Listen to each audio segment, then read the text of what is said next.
Hi viewers, welcome to politicals media. హైదరాబాద్లో ప్రస్తుతం హైదరాబాద్ స్థానిక సంస్థల ఎమ్మెల్సీ ఎన్నికలకు సంబంధించి బీజేపీ సన్నాహక సమావేశం నిర్వహిస్తుంది. మనతో పాటు ఉన్నారు బీజేపీ సీనియర్ నాయకులు మాజీ ఎమ్మెల్సీ రామచంద్రరావు గారు.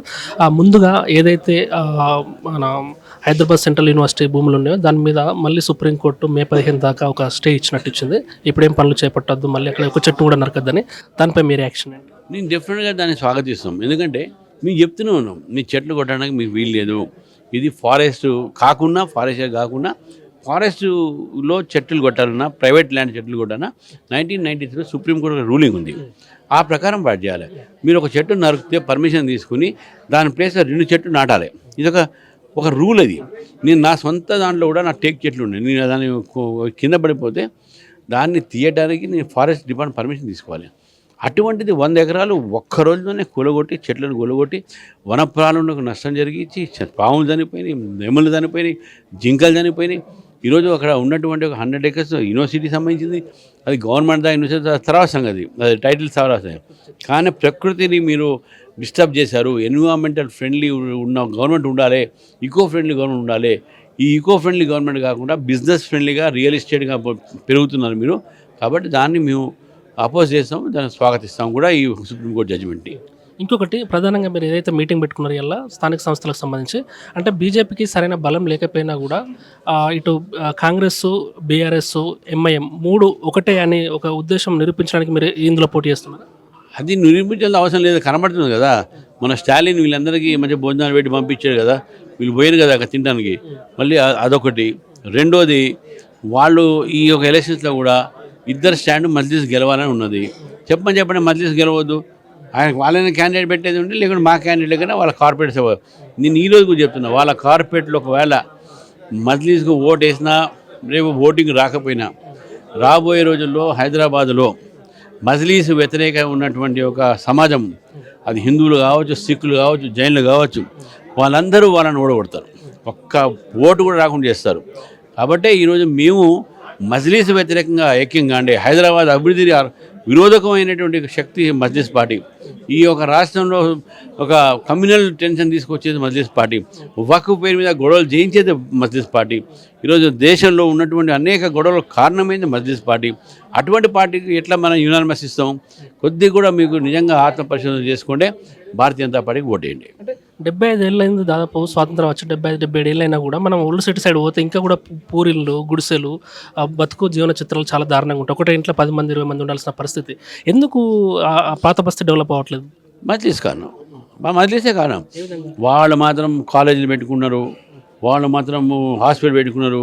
వాళ్ళు ఎంతమంది పేదోళ్ళకు హాస్పిటల్లో అడ్మిషన్ ఇప్పిస్తున్నారు, ఎంతమంది వాళ్ళ కాలేజీలో పూర్ పీపుల్ అడ్మిషన్. వాళ్ళు మాత్రం కొంతమంది మజ్లిస్ లీడర్స్ వాళ్ళు మాత్రం మంచిగా డబ్బు సంపాదించుకుంటున్నారు, మంచిగా రీచ్ అవుతూ ఉన్నారు. కానీ ముస్లిమ్స్ ఇప్పుడు కూడా చాలామంది పాపం వాళ్ళ ఒక ప్రాంతంలో సైకిల్ రిక్షాలు తొక్కుతున్నారు, పంచర్లు చేస్తున్నారు, అటుబండి అమ్ముతున్నారు. వాళ్ళ గురించి ఆలోచించేటటువంటి మజ్లిస్ పార్టీయా? మెట్రో కూడా మొన్న గొడవ చేస్తే పబ్లిక్ చేసి ఇప్పుడు వస్తున్నది. ఎందుకు రాలేదు? ఎందుకు వారి ఒక లేన్స్ బ్రాడ్ కావట్లేదు? ఎందుకు కరెంట్ బిల్లు అక్కడ కట్టట్లేదు? ఎందుకు నీటి సరఫరా సరిగ్గా కావట్లేదు? నీటి సరఫరా అయినా కూడా ఎందుకు వాళ్ళు వాటర్ బిల్లు కట్టట్లేదు? ఇవన్నీ కూడా అనేక ప్రశ్నలు ఉన్నాయి. దానికి మజ్లిసే కారణము. ఈ మజ్లిస్ ఉన్నంతవరకు హైదరాబాద్ ఓల్డ్ సిటీ పెరగదు. కాబట్టి నేను ఈరోజు అందుకనే మేము ప్రజలకు ఇవన్నీ తెలవాలని చెప్పేసి ఈరోజు ఈ మీటింగ్ పెట్టుకున్నాం. మజ్లిస్ పార్టీని ఓడించడానికి అన్ని ప్రయత్నం మేము చేస్తాము.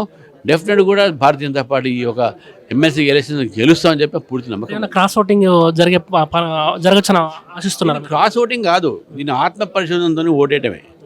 క్రాస్ ఓటింగ్ ఎప్పుడైతుంది? 3-4 క్యాండిడేట్ ఉండి అక్కడ ఓట్లు, ఇక్కడ ఓట్లు, ఇక్కడ ఓట్లు, అక్కడ ఓట్లు ఉంటాయి.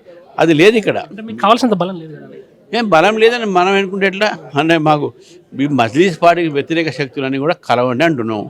చూసాం ఎంతమంది కలుస్తాం. తప్పకుండా వాళ్ళు కలిస్తే మా బలం పెరుగుతుంది. గెలుస్తామని ఆశ బాగుందా? తప్పకుండా, లేకుంటే ఎందుకు పోటీ చేస్తాం మేము? ఏదైతే వక్ఫ్ సవరణ బిల్లు ఉందో దాని మీద పశ్చిమ బెంగాల్లో హిందువుల మీద దాడి జరిగి చాలామంది గ్రామాలు ఖాళీ చేస్తున్న పరిస్థితి. ఆ వీడియోలు చూస్తేనే మనకు గుండె బరువెక్కిపోతుంది.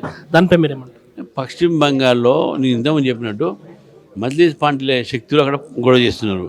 దానికి టీఎంసీ ఆర్ద్యం వస్తుంది, టీఎంసీ సపోర్ట్ చేస్తున్నది. అక్కడ ఉన్నటువంటి ముస్లిమ్స్ రెచ్చగొట్టి, ఆ ముస్లిమ్స్ సగం మంది రోహింగ్యాలు, బంగ్లాదేశ్ నుంచి వచ్చినటువంటి చొరబడిదారులు, వాళ్ళందరూ కూడా ఈ గొడవలు చేయిస్తున్నారు. హైకోర్టు చెప్పింది సెంట్రల్ రిజర్వ్ పోలీస్ రావాలని. సెంట్రల్ ఫోర్సెస్తోనే ఈరోజు అక్కడ కంట్రోల్ అవుతుంది. 24 పర్గనాస్లో డిస్టిక్లో, తర్వాత ముర్షిదాబాద్ డిస్టిక్లో అనేక మంది చచ్చిపోయారు అక్కడ. దీనికి అన్నిటి కారణం ఏంది? పోలీసు ఏం చేయట్లేదు.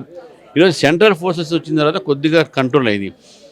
పశ్చిమ బెంగాల్లో జరుగుతున్నటువంటి ఒక మత కల్లాలు అయితే ఉన్నాయో అది టీఎంసీ ప్రభుత్వము, టీఎంసీ నాయకులే సృష్టించినటువంటి గొడవలో వక్ఫ్ బోర్డు సంబంధం లేదు.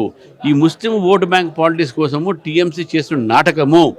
వక్ఫ్ బోర్డు కోర్టులో వేసిన ఒకవైపు మన గొడవలు రోడ్డు మీద ఎందుకు చేయాలి? మీరు కోర్టు తీర్పిచ్చే ఆగొచ్చు కదా.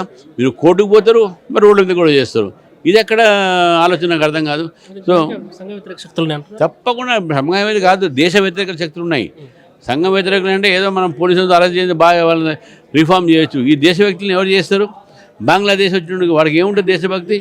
రోహింగ్యాలకు వాళ్ళకి ఏముంటుంది దేశభక్తి? ఈ దేశంలో నాశనం చేయాలంటే వచ్చారు ఇక్కడ అందరికీ. దాంట్లో ఆ ట్రాప్లో టీఎంసీ పడ్డది. ఫైనల్గా మరి ఇప్పుడు చాలా మంది కూడా ఆ విజువల్స్ చూస్తే కూడా కన్నీరు పెడుతున్నారు.